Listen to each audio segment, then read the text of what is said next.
I like Pesach. I think most kids do.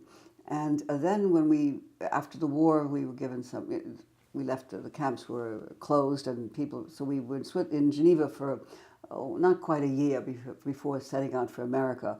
So I remember Pesach very well. My father was, of course, he had a delicatessen, so he was a wonderful food purveyor. He could make everything. And I remember Pesach very well. That was the last Pesach that we celebrated in Switzerland.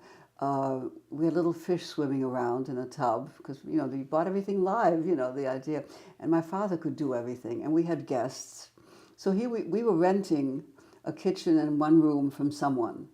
But still, we had guests. My father, if he went to shul, he found someone that he knew, they'd bring him home. And then for Pesach, I remember my aunt came from Zurich because they had ended up in the German part, my Aunt Rosa, who's one of my favorite aunts, and my cousin Fritzi, with whom I'm still in touch. So they came to join us, and then another family came. So we had a lovely full house Pesach. And you read the Haggadah, and it was from in Switzerland they brought food in from France, kosher, because there's no they don't allow ritual slaughtering in Switzerland to this day. It's not they think it's cruel. I mean, I don't know what to make of that, but so yeah, Pesach I really loved.